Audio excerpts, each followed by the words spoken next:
Our last presenter is Brandy Wilkins. The title of her presentation is Not Just a Pretty Face, 19th Century Japanese Courtesans and Their Influence in Art Exportation. Japan underwent drastic changes in the middle of the 19th century. The country opened its borders to the West for the first time in hundreds of years. Before 1854, Japan had limited sustained trading with the Dutch, as well as many Asian nations. Courtesans' complicated history and interactions with the Dutch merchants for over 2 centuries enabled these women to bridge the gap between their native populations and European merchants. Courtesans acculturated information between these two divergent populations. In the process, they became integral to successful mediations between the two cultures.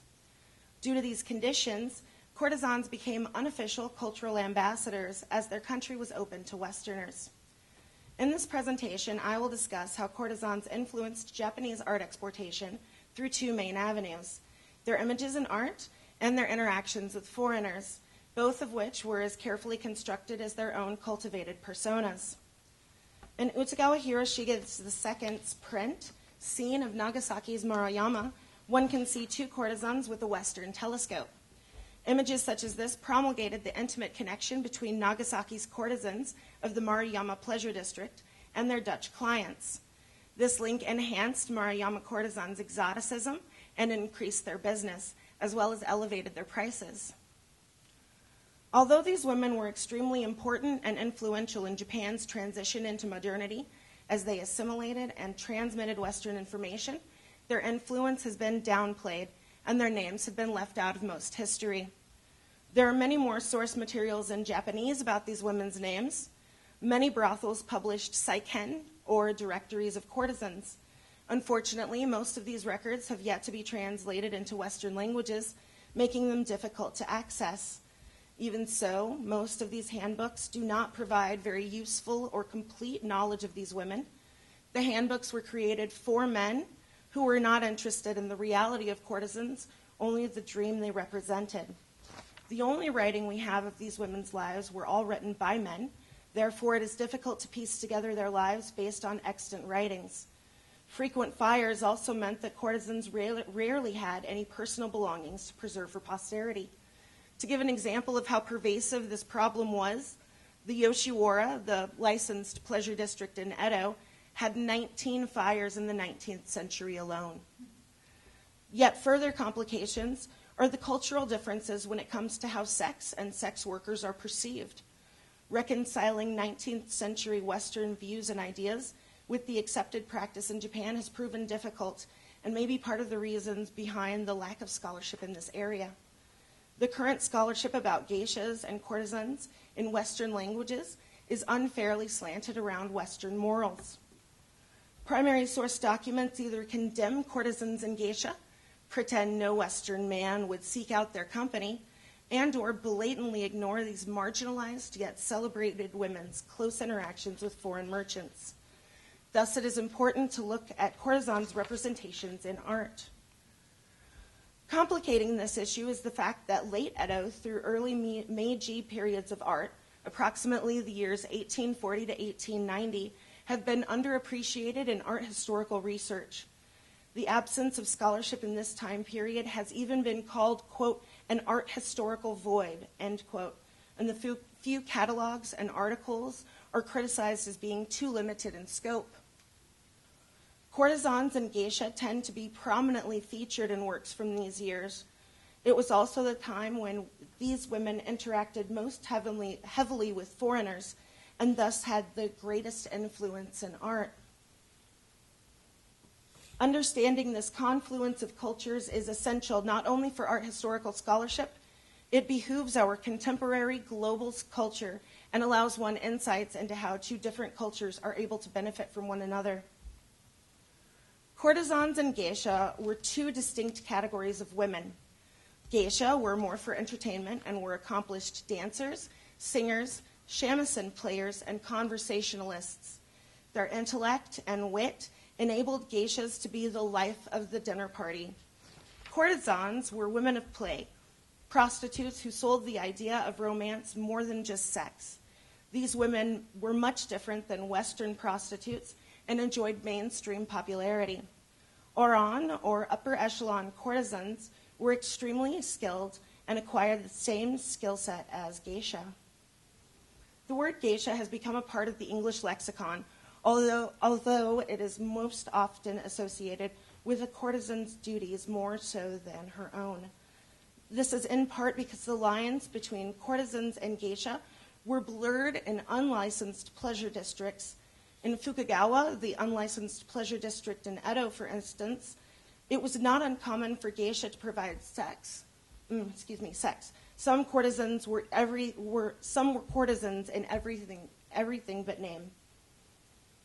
Courtesans and geisha became conflated due to ambiguous images and misrepresentation in Westerners' accounts.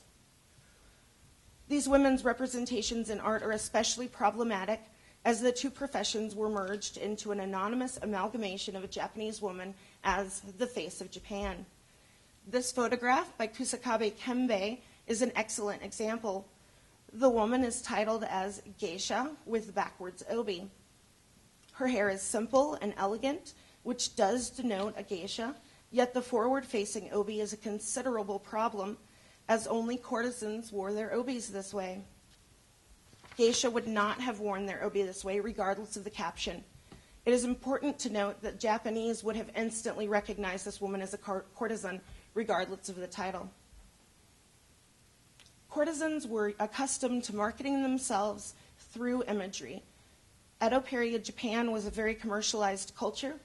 Courtesans were just another commodity to be consumed. These women were the supermodels of their day, advertising the latest fashions in woodblock prints. Courtesans were the trendsetters in their era. However, Western sensibilities began to invade Japan, and geisha slowly became the new it girl, as she was seemingly chaste, especially when compared to courtesans. In 1872, the Prostitution Emancipation Act was passed, commonly called the Cattle Release Act, as it compared these women to cows. Thus, they were no more able to pay their debt than a cow.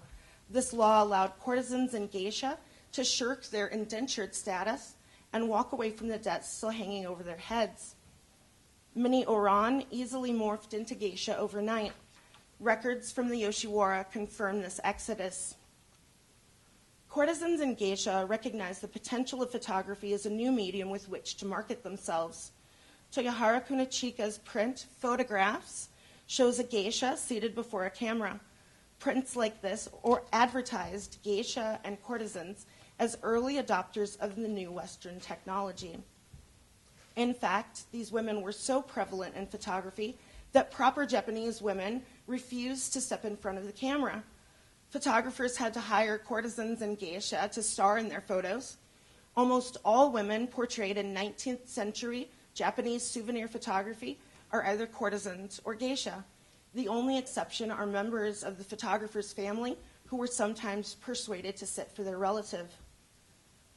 Souvenir photographs were Japan's largest art export item, with 100,000 photos exported between 1883 and 1902, as recorded by the Japanese Ministry of Trade and Finance. Hayashi Tadamasa, an influential art exporter, moved to Paris while his wife stayed in Japan. He alone exported over 160,000 photos between 1889 and 1900. The large number of photos leaving Japan and the stories promoted by Western men created mass confusion about the real identity of courtesans and geisha. This photograph by Ogawa Isshin clearly shows geisha, yet labels them as dancers, which was sure to befuddle Westerners. These women have the appearance of geisha with their stylish kimono, proper obi placement, and refined hairstyle. Ogawa was notorious for using the same images for both foreign and domestic markets. Here, a geisha is marketed as a Japanese belle for foreign buyers. For the Japanese market, this woman would have been properly labeled as geisha and included in his 100 Beauties of Edo. Her kimono, obi placement, and tasteful hair decorations clearly identify her as a geisha.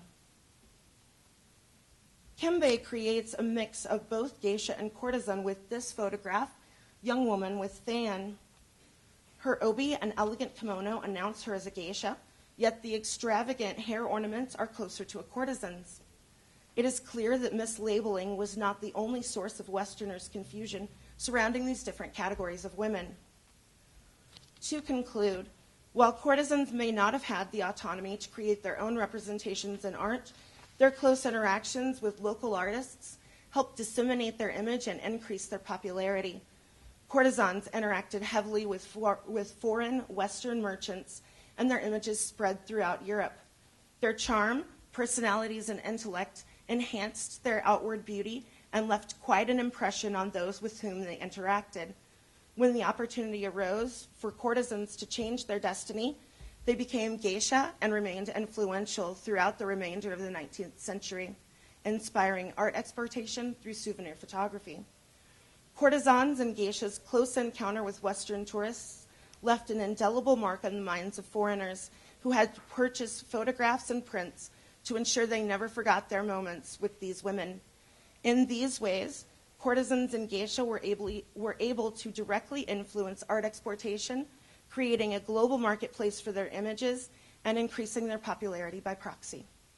Thank you.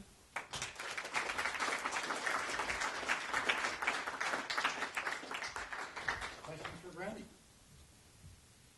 Sorry, my mouth is so dry.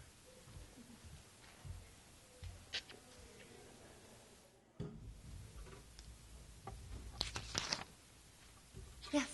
Talk about the way in which Western moralities were imposed on our understanding of these images and practices and blurring the distinctions. Sure. To what degree has Western morality been applied in Japan now, the way in which these institutions or identities or whatever you want to call them are perceived now? So nudity in Japan prior to their borders opening to the West was commonplace. And throughout the third quarter of the 19th century, Western morality slowly changed, and they began to consider nudity barbaric, and they were apt to encourage people to be more clothed and to not have public baths and that sort of thing. And this has continued on through Japan's modern day. In fact, painters and several woodblock prints that are of more of a pornographic nature have problems being displayed even today because of the pushback.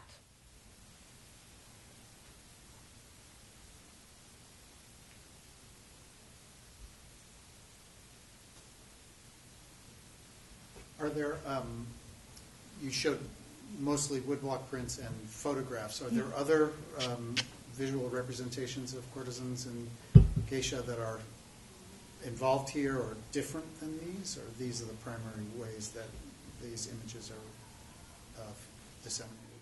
So these are the primary ways. Before the West's influence, most of the painting didn't picture these women. And then once the West's influence came, there are some oil paintings on canvas of these women, not many. Mostly in the Edo period of Japan, woodblock prints were their medium. And then once photography got involved, it was a combination of photography and woodblock prints. Other questions for Brandy?